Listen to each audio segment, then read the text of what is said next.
नमस्कार. आज सांगली जिल्ह्यातील वाळवा तालुक्यातील वाटेगाव येथील प्रख्यात ख्यातनाम साहित्यिक तुकाराम भाऊराव साठे म्हणजेच अण्णाभाऊ साठे यांची जयंती. हे वर्ष त्यांचे जन्मशताब्दी वर्ष असून वर्षभर महाराष्ट्रात त्यांच्या साहित्यावर जागर केला जात आहे. जन्मशताब्दी वर्षानिमित्त आज मोहनराव पतंगराव पाटील महाविद्यालयाच्या ग्रंथालय विभागामार्फत त्यांच्या कुरूप या कादंबरीचे अभिवाचन हा उपक्रम राबविला जात असून आज पहिला भाग सुरू होत आहे. अण्णाभाऊ साठे यांना त्यांच्या जयंतीनिमित्त अभिवादन करून मी ग्रंथपाल उज्ज्वला करसाळे अभिवाचनास सुरुवात करते. कुरूप ही कादंबरी 1909ची नवीन आवृत्ती असून विद्यार्थी प्रकाशनने प्रकाशित केलेली आहे. कुरूप म्हणजे चिघळणारी जखम. तर ऐकूया अण्णाभाऊ साठे लिखित ग्रामीण कादंबरी कुरूप.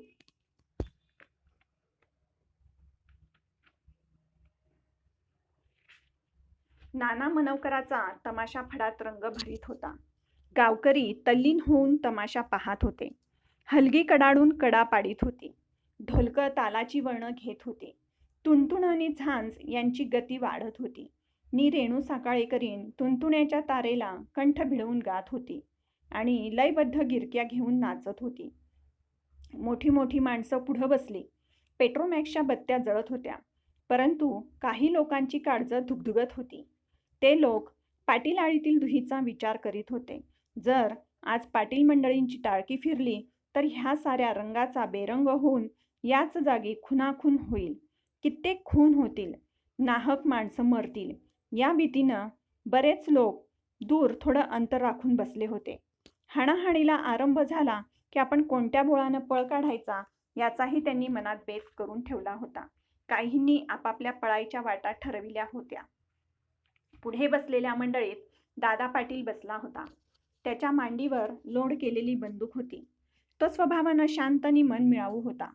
तो तरुण, देखणा आणि उमदा होता. तसाच तो कटादाटानं मातबर होता.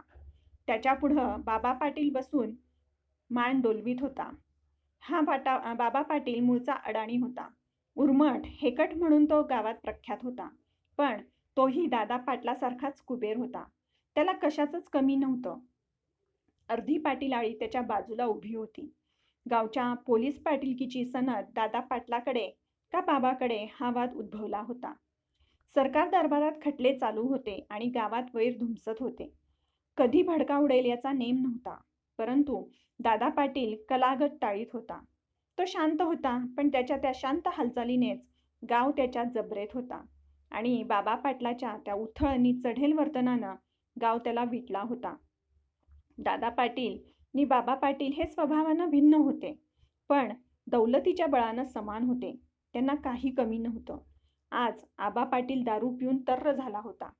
तो वावटळीत सापडलेल्या झाडासारखा एकसारखा डुलत होता. त्याच्या पुढे रेणुकाबाई नाचत होती आणि तिच्या त्या उन्मादक हावभावांनी पाटलाची नशासारखी चढत होती. तो एकसारखा बोलत होता. त्या तमासगीर बाईला शाबासकी देत होता. मध्येच खिशातून पैसे काढून दौलतजादा करीत होता. पुन्हा पुन्हा तिला जवळ ये अशी खूण करीत होता आणि ती जवळ आली की तिच्या हातात नोट देऊन तिचा हात दाबून सोडित होता.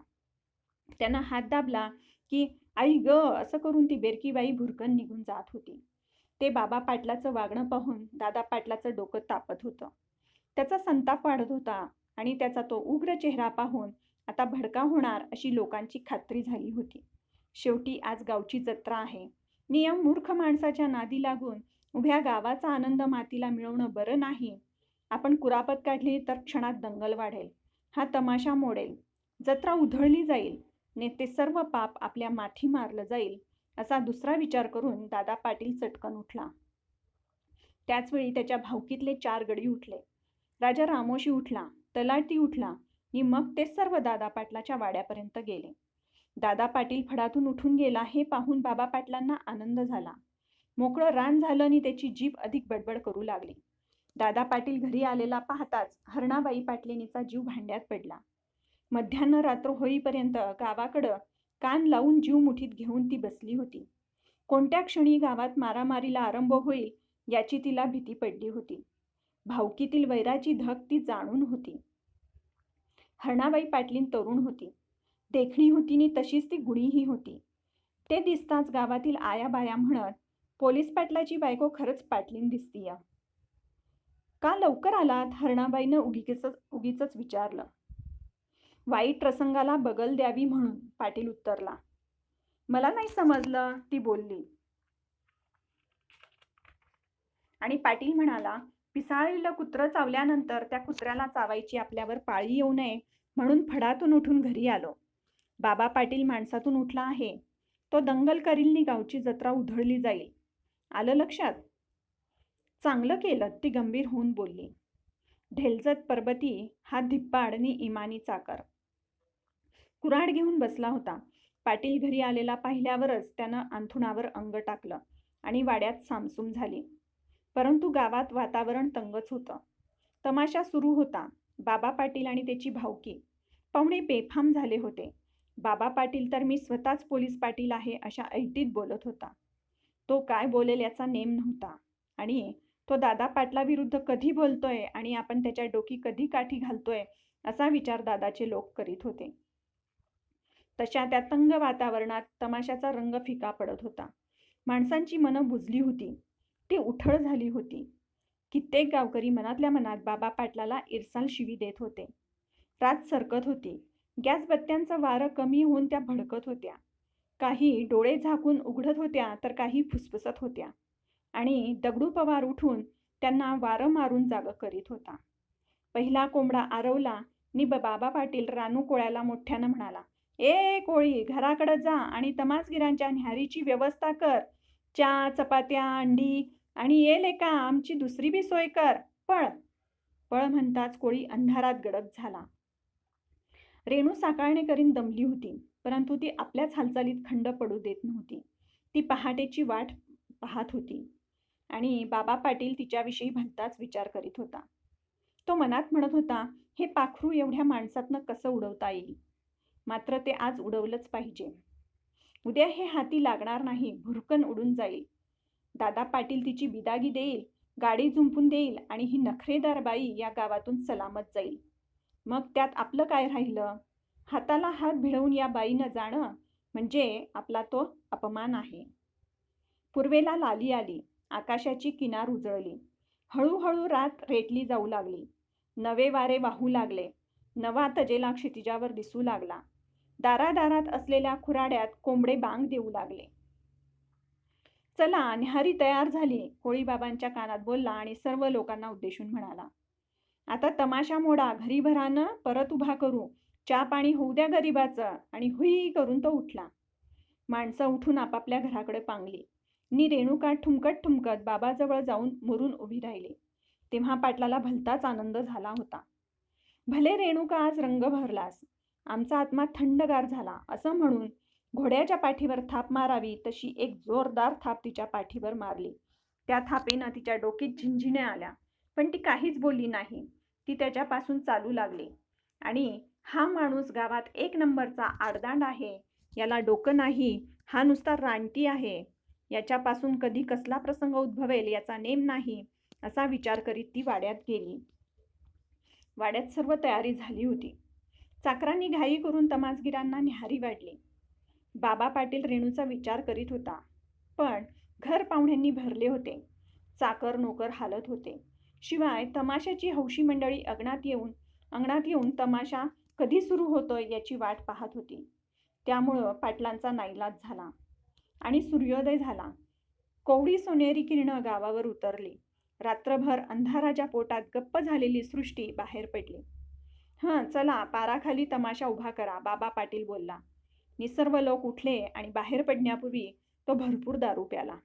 त्याने आग्रह करून रेणूलाही दीड कप पाजली नि झुंजेच्या रेड्यासारखा आपला प्रचंड देह कसा तरी पाराखाली आणून बसवला.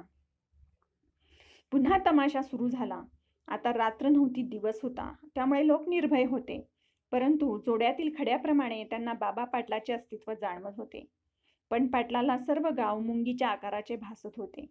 तो कुणाकडेच पाहत नव्हता. फक्त त्याची ती धुंद नजर त्या रेणुकाबरोबर गिरक्या घेत होती. दिवस कासराभर वर आला. तमाशा रंगात आला होता. बाबा पाटील भलं शाभास, ठासून झालं पाहिजे असं बोलत होता. त्याचवेळी रामभाऊ कुलकर्णी फडात आला आणि बाबा पाटलाची ती बडबड ऐकून बामणाचं डोकं फिरलं. त्यानं प्रथम तमाशा बंद केला नि मग बाबा पाटलावर नजर रोखली. नि म्हणाला, पाटील ही जत्रा आहे का नाही? भय हाय की, पाटील उत्तरला. कोणत्या गावाची? रामभाऊनं दुसरा प्रश्न विचारला. आपल्या गावची, पाटील बोलला. ही जत्रा गावासाठी आहे का फक्त तुमच्या एकट्यासाठी आहे? रामभाऊ म्हणाला. इथं गावचे नि परगावचे हजारो लोक बसले आहेत आणि तुम्ही बडबडत आहात, याचा अर्थ काय? एवढ्यात रेणुका पुढे आली आणि म्हणाली, खरंच पाटील, तुमच्या बोलण्यानं आमचा बी जीव लागना आणि गंमत रंगना. वाई शांत बसा. असं? कबूल कबूल, बाबा पाटील मांडीवर थाप मारून म्हणाला. तुझं ऐकून गप्प बसतो.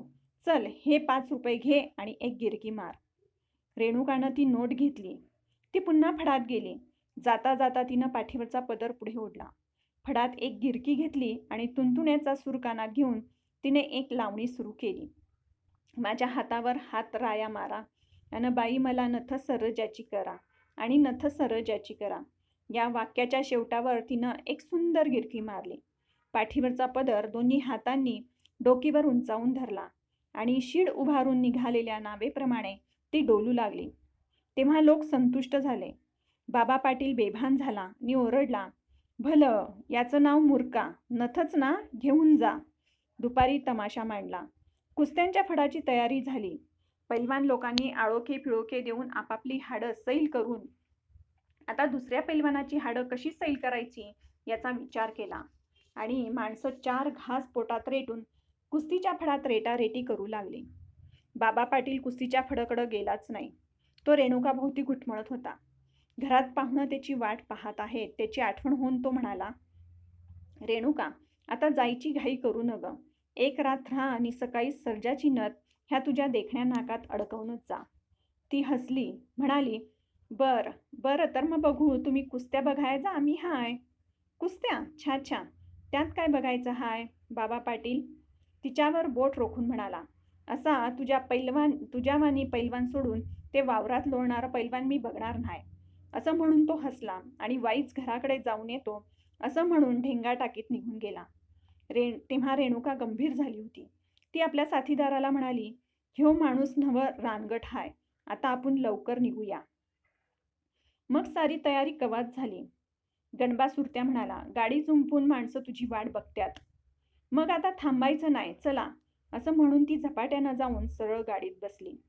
गाव कारभाऱ्यांनी तिला निरोप दिला आणि गाडी वेगानं धावत निघाली. बाबा पाटील पुन्हा चावडीत आला तेव्हा रेणुकाची गाडी गाव शिवेच्या पलीकडे गेली होती.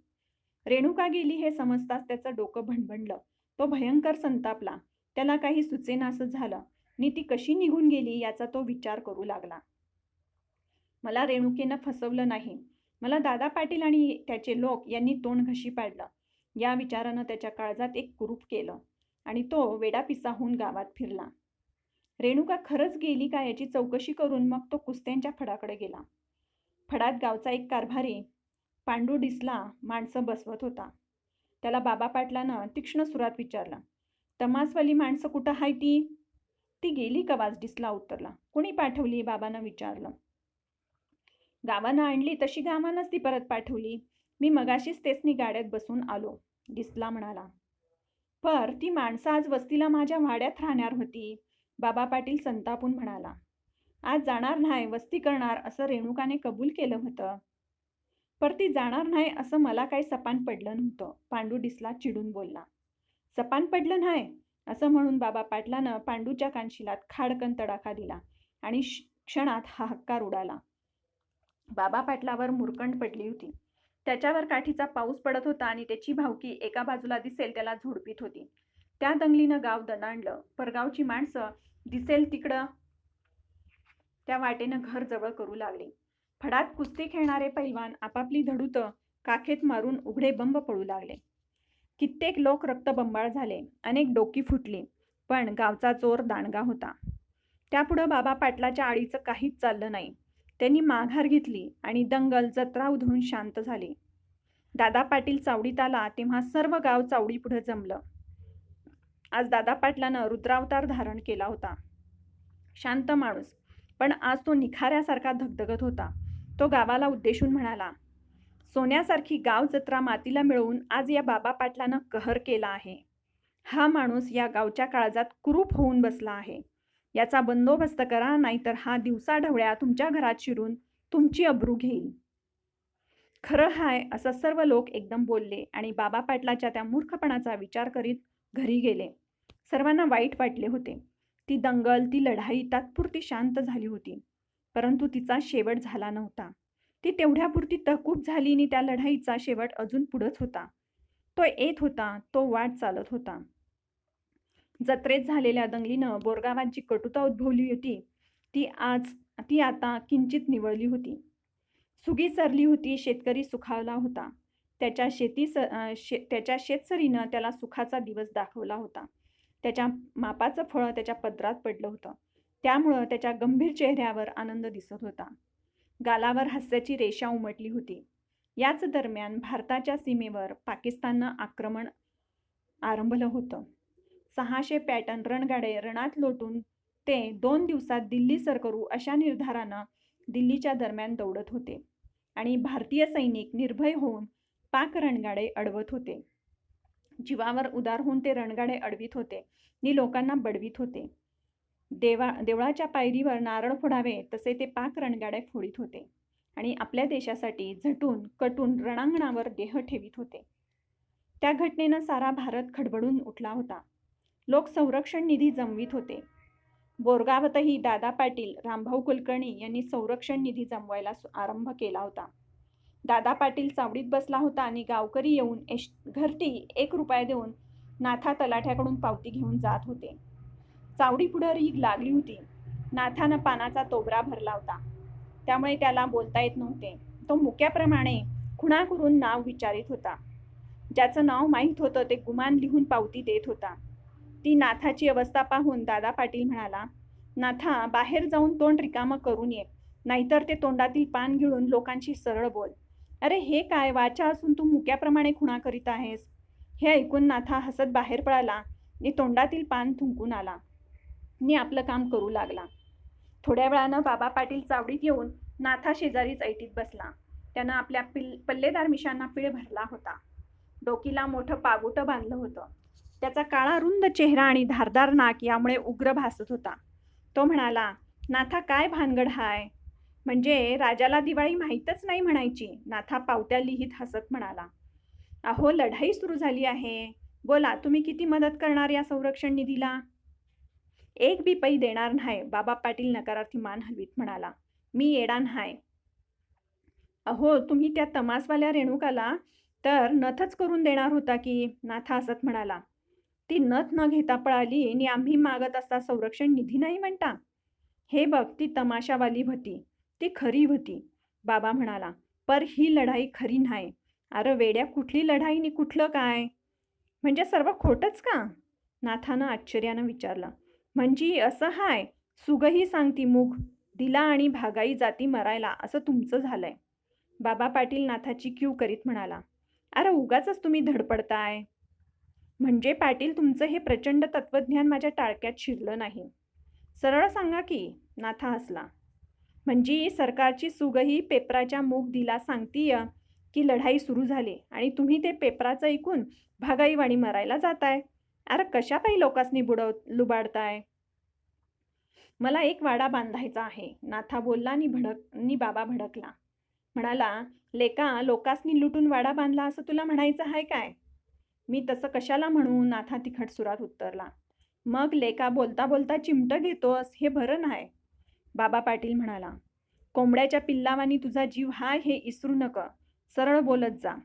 हा त्या दोघांचा वाद दादा पाटील ऐकत होता. तो संतापून म्हणाला, नाथा, ही चावडी आहे आणि तू सरकारी काम करीत आहेस, हे लक्षात घेऊन गुमान काम कर. इथं कुणीही वाद घालू नये. हे ऐकून बाबा पाटील उठला आणि पाराखाली जाऊन बसला. त्याला नाथाचा भयंकर राग आला होता. तो नाथाला कसा चोपून काढावा याचा विचार करू लागला.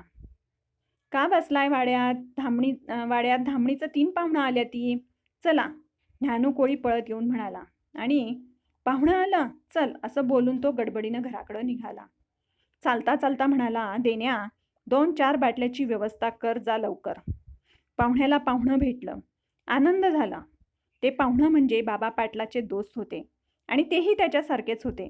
तेही घरदारवाले श्रीमंत होते, पण त्यांना डोकी नव्हती नि मनानं सैल होते.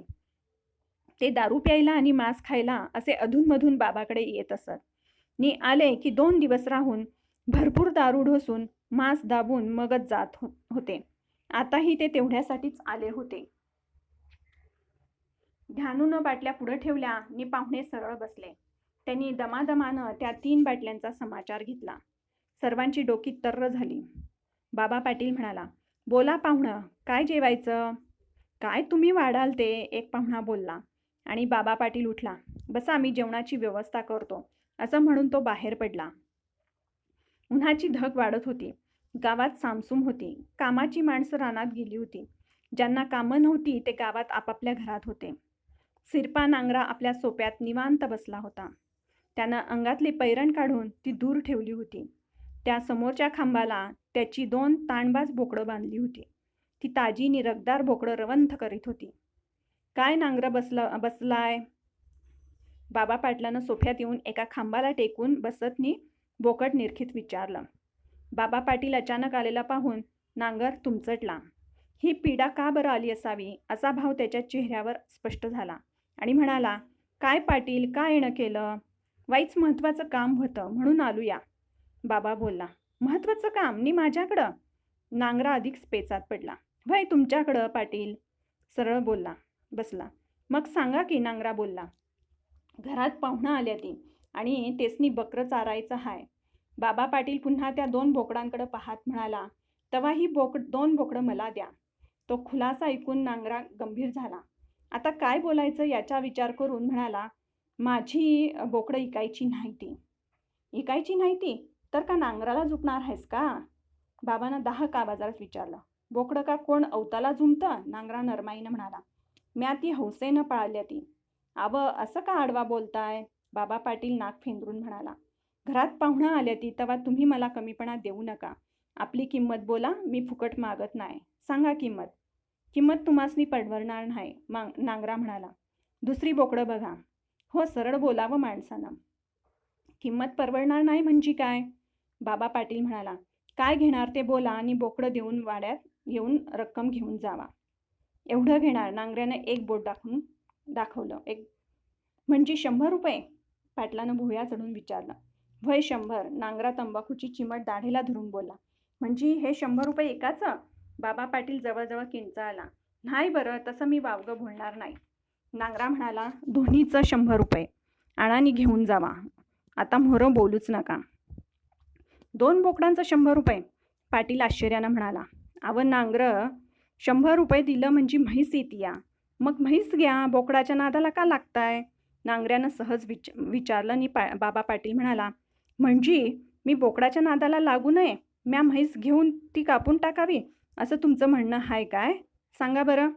मी तसं कसं म्हणू? नांगरा म्हणाला. 100 रुपयाला म्हैस येती म्हणताय तुम्ही, तेव्हा म्हटलं म्हैस घ्या. बरं, मी बाबा पाटील हाय हे इसरू नका. पाटील आपली पल्लेदार मिशी पिळीत म्हणाला, मी 100 रुपयाची म्हैसच घेऊन ती पाहुण्यासनी चारेन. पर नांगर, तुम्हासनी बिन म्हैस खाया लावीन तरच मी पाटलाची औलाद होईन. कसं बी करा, नांगरा बोलला आणि बाबा पाटील उठून चालू लागला. त्या दिवशी बाबा पाटलानं अनेक कोंबड्यांची कत्तल करून नांगऱ्याला शिव्या देत आपल्या पाहुण्यांना संतुष्ट केलं.